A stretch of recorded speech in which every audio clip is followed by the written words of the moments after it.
Heart with a crown, Vivian Meraki!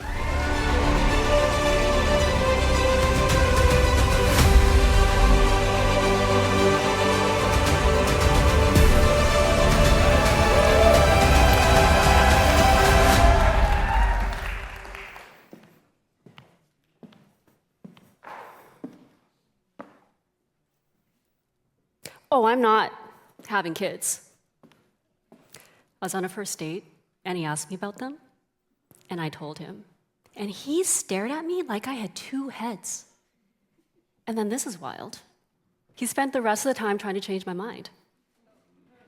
How could you not want kids? It's only the most honorable and selfless thing you could do with your life. Needless to say, there was no second date.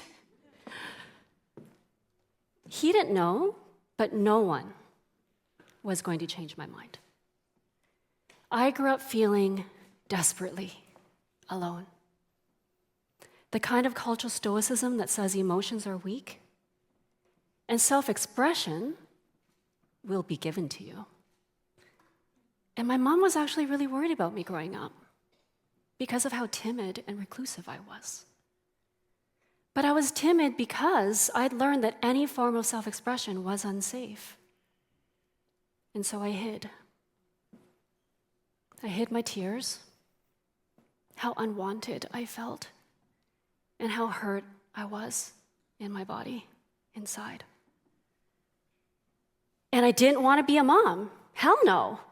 I didn't want any child of mine to feel the kind of hurt and loneliness I did. And I decided that the only way I could avoid that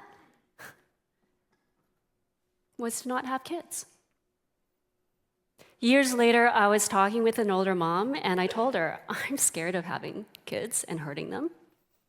Her response? Then don't. Then, like it's that easy, right? But in that moment, the notion of choice was introduced, and those two words really stayed with me. Maybe there was a different way. Maybe I could choose my way out. And I chose.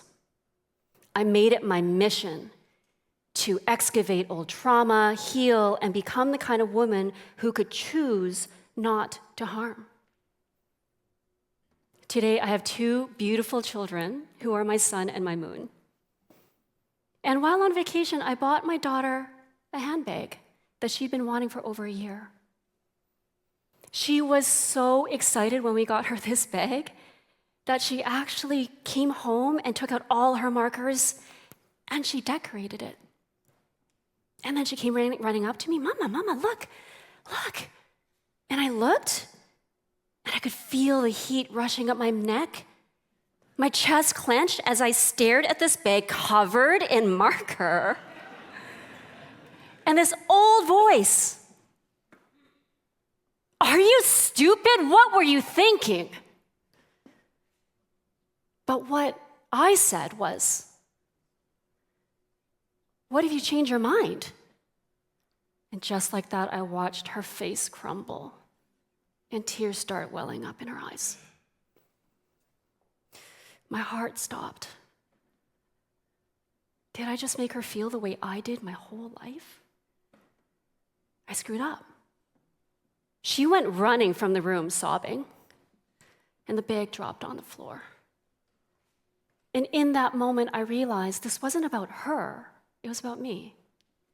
The little girl who couldn't express, who learned silent perfection, and that you don't draw on anything but paper. In fact, you know what? Don't draw. Just memorize your times tables. I did that too. And I asked myself, what's so bad about her personalizing her bag? It's hers. And no answer came, because there was none. And so I chose. I picked up her bag, and I found her curled up in the corner of her room. My angel, I am so sorry. You were excited to show me, but Mama reacted badly. I want to try again. Will you show me again? She nodded, the tears still glistening on her cheeks. Well, these ones I crossed off because I didn't like them. But this one, see, Mama? I drew a heart with a crown because I love my bag. Yeah, I see it. And it's a beautiful heart and a beautiful crown. Can we wash off the ones that I don't like? Yeah, I think we can. So we did. We washed off the ones she crossed off, and we even embroidered the one that she wanted to keep. I used to think that not having kids is how I would stop the cycle. But healing stopped the cycle. Choosing is what creates a new legacy. Because legacy isn't just what we leave behind when we're gone. It's what we're passing down now, day to day. It's in the heart, with a crown. Thank you.